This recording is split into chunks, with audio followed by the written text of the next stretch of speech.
Good day. Leon Forsman here again, a mediator of profession in the Johannesburg, Gauteng area of South Africa. I've put out quite a few videos involving mediation, the principles of mediation, how it works, what it is, and then we have spoken about children in divorce and how it affects them and all of that pertaining to the relationships with parents and parenting plans and stuff like that, maintenance. Today, I would like to talk about the best interest principle when it comes to drawing up a parenting plan.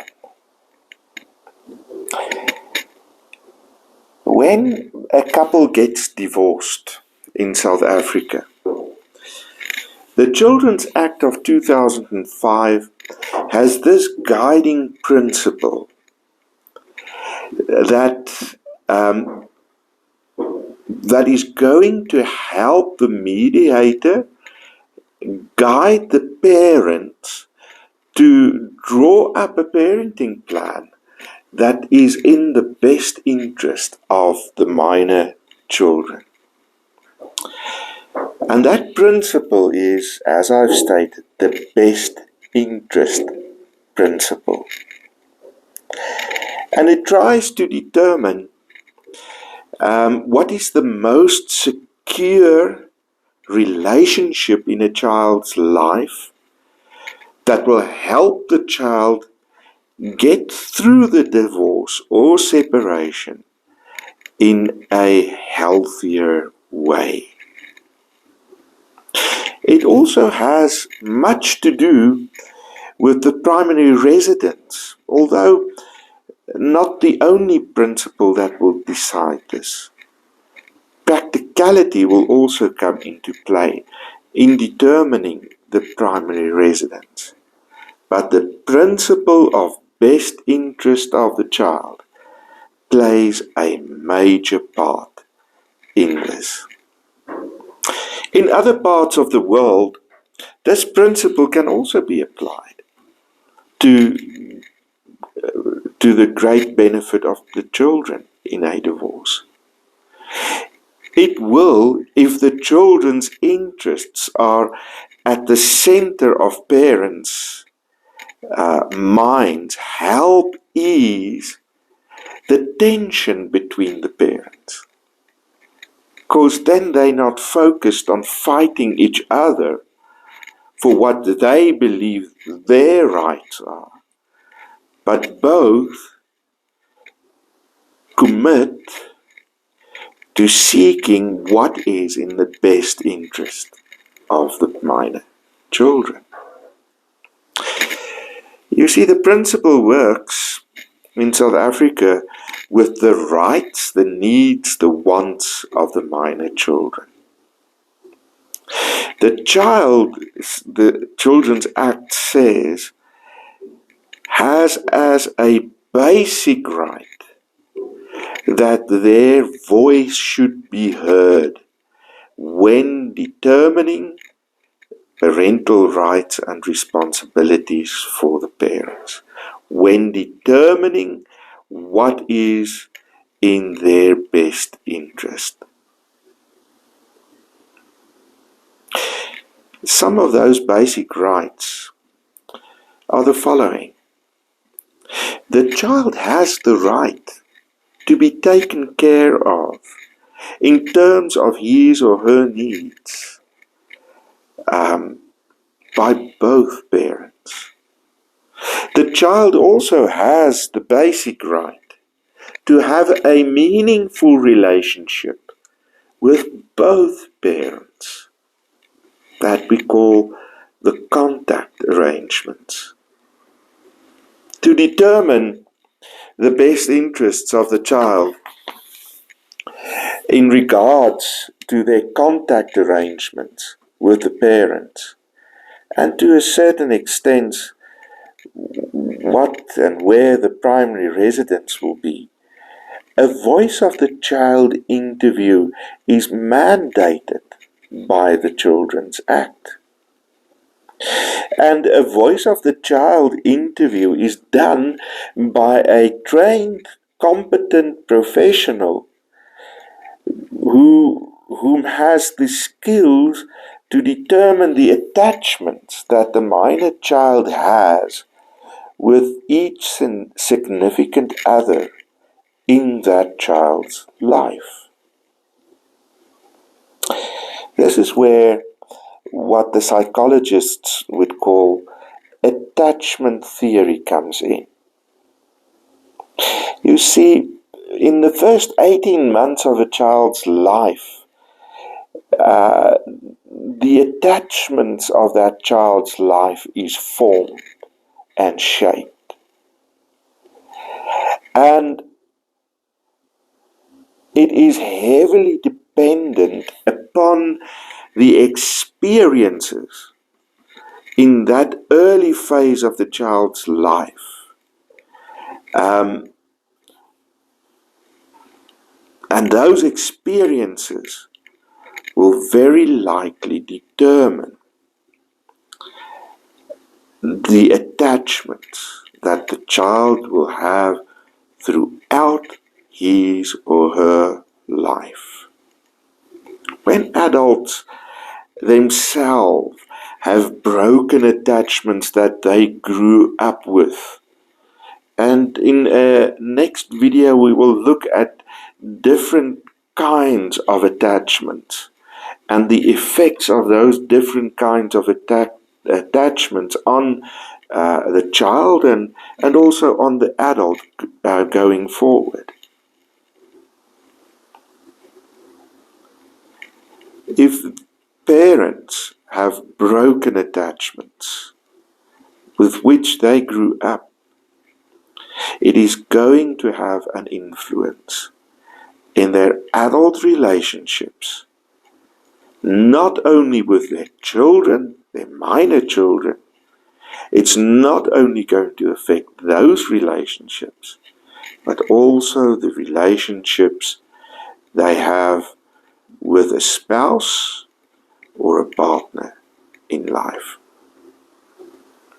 And may I add here that with the right kind of help, with the willingness to acknowledge that you need help, these set of patterns of harm that you grew up with in your relationships can be addressed in a meaningful way.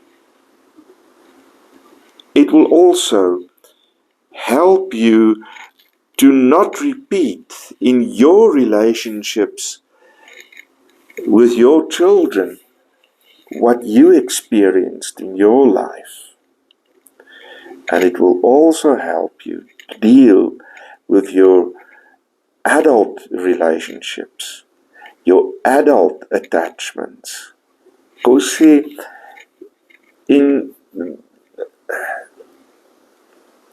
it has been shown that adults that grow up in these broken relationships and attachments are more prone to difficulties in their adult relationships, of which divorce and separation of a spouse and a partner is one of the effects. This leads to a perpetuation of a certain pattern. Because you are not okay, your children won't be okay. And if your children aren't okay, they're going to grow up to be adults that are not okay. And so forth. What is attachment theory? Attachment theory is our ability to form emotional bonds and empathetic, enjoyable relationships with other people, especially close family members. A attachment issues are most obvious and prevalent during childhood and are often the result of abuse or neglect. May I interject here this? The abuse can have many forms. It can be emotional, it can be psychologically, it can be physical, it can be economical abuse. And neglect does not only mean that the child does not get fed regularly, but that there is no bond of loving care, emotional care for the child. The inability to form healthy, secure attachments is sure to cause disruptions to people socially and emotionally. Attachment is related to trust, empathy, and self-esteem. And in following videos, I will talk more about the effect on self-esteem. It is very important that children need to form healthy, secure attachments for healthy psychological development. It will influence all future relationships. What is learned and laid down as a foundation in the first 18 months in terms of relationships, or the lack thereof, will influence all relationships going forward, right through adulthood as well. Experiences. And here, this is an important word.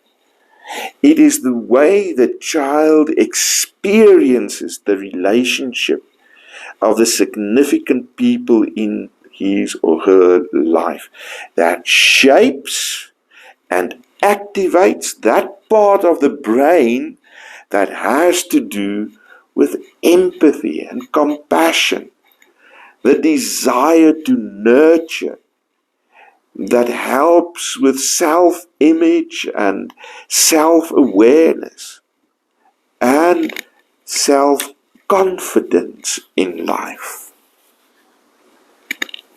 If a child does not develop empathy, it will affect his or her social functioning. And often, so we see in life, it leads to criminal and even psychopathic behavior in later life. There is also a lot of people that say that the whole thing about bullying at school level has much to do with the kind of bonds, attachments the child is growing up in at that moment.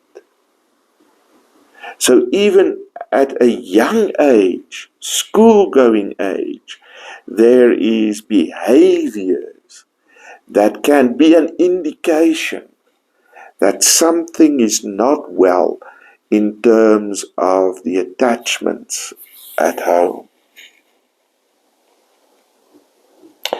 The development of empathy requires, and this is very important, an early attachment with a warm and responsive adult. During the Nuremberg trials, the film about it, there was this one line that caught my attention. At the root of evil lies the lack of empathy. Something to think about, wouldn't you say?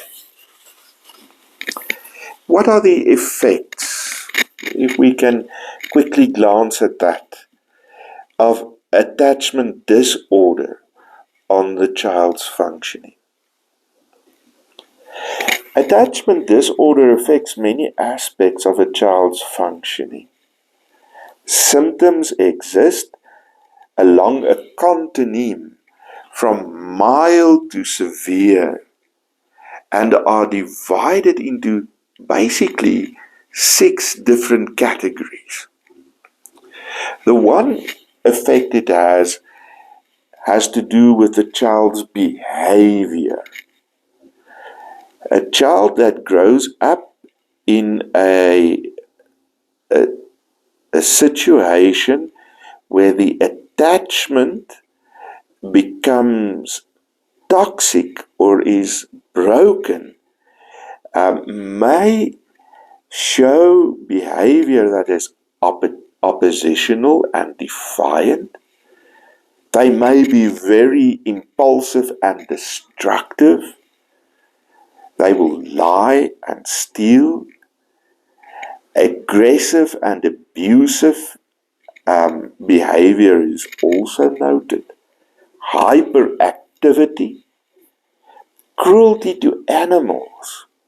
It has to do with the lack of empathy, I think, to a great extent. But being cruel to animals is a red flag. And if you see that your child is cruel to animals, get help immediately. Fire setting. And then, of course, having no remorse for what they have done. In many instances, these behaviors is an outcry for help. And many times it is only seen as a naughty child. A child that has bad behavior. Whilst in the meantime, he or she is crying out, "Help me, please." The second symptom is of emotional significance. You would find that these children have intense anger. They are depressed and feel hopeless. They are moody. Their moods fluctuate and fluctuates quite quickly. They are fearful and anxious, and they don't have the skills and the security to take certain risks in life. These fearful and anxious feelings are most often hidden. They are irritable. They show inappropriate emotional reactions. For instance, when something sad happens, they would think it's funny and laugh about it. And then the whole thing that they don't show any empathy. They do not have the social skills, the development to show empathy.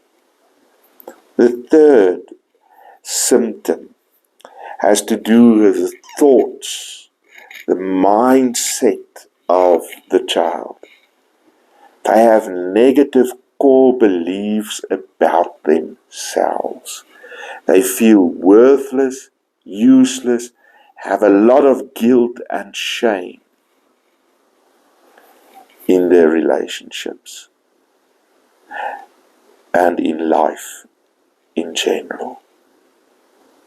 They lack to see cause and effect thinking.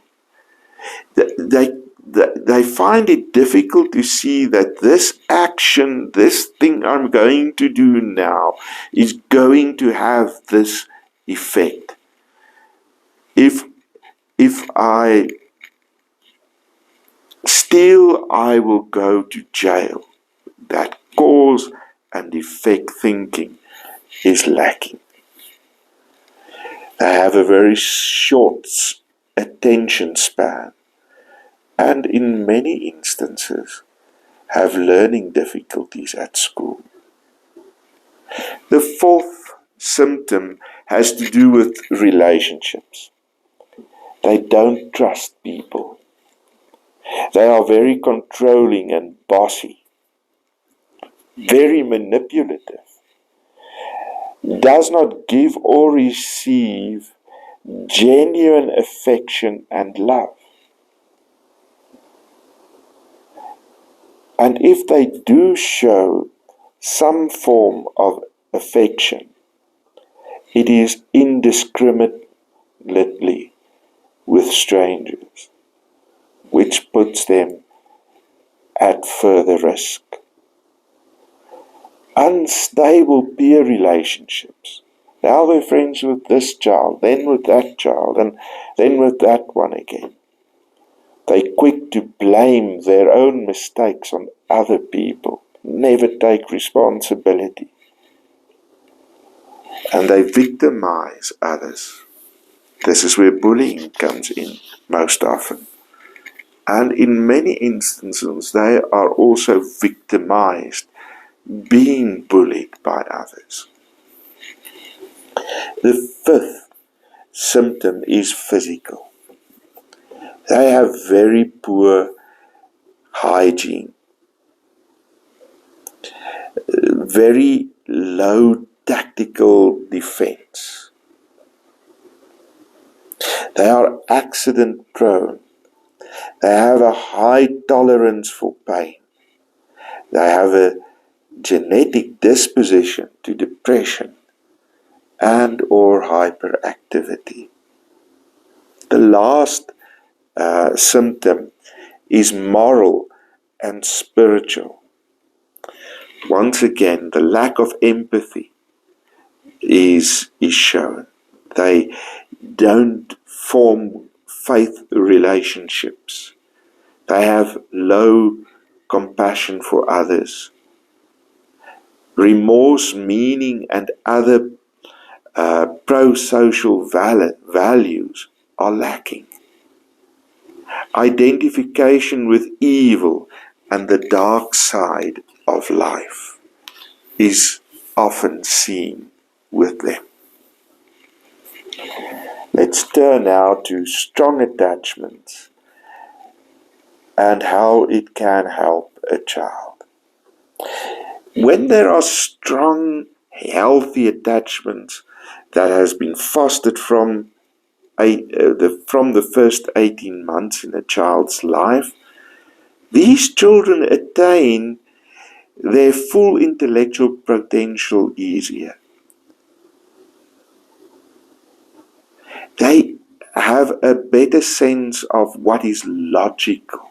Their brain helps them to make the comparison between what is logically and how to sort things out in a logical way. They develop social emotions and a conscience, which leads to remorse and empathy for others. They trust others more easily. That can also be a downfall.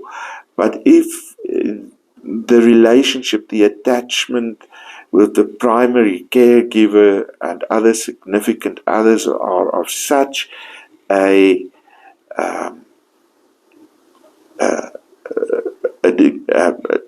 is so healthy, they will also be able to distinguish between whom they can trust and whom they cannot trust.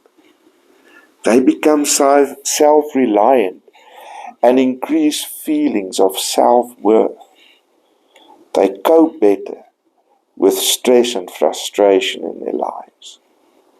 It reduces feelings of jealousy, and they overcome common fears and worries much easier. There we have it in a nutshell.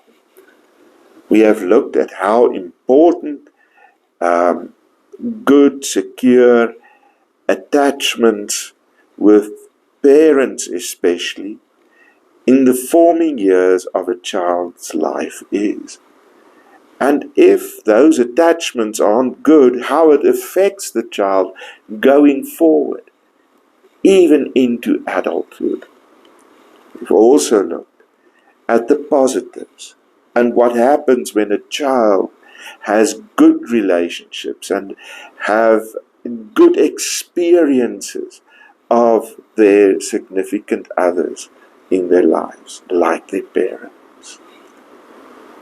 Once again, I would like to encourage people that after you've listened to this video and you realize and see certain deficiencies within your own life, or you are going through a divorce or a separation, or you've gone through it already, and you see some of these problems come up in your relationship to your child or his or her relationship to other people, to find help soon. I cannot stress this more. Get professional help. I hope that this really helps you understand how important good relationships is. The problem most often in divorce and separation is that all the energy is diverted to the separation of the relationship, the dissolvement of the relationship, and that very little attention is given to the children during that phase. I would therefore please use a mediator that can guide you through all of these difficulties and help you foster a good bond with your children, even if you are not the primary caregiver, the primary residence where the child lives most of the time.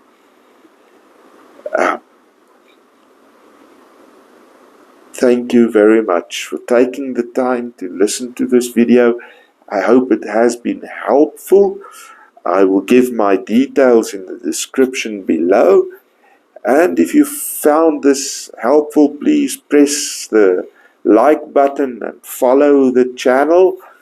And if you want to donate perhaps to this effort, I will leave my banking details there, where you are more than welcome to make a contribution. It is not required though. I just want to state that very, very clearly. Thank you very much. Keep well, take care, and take care of your relationships. Goodbye.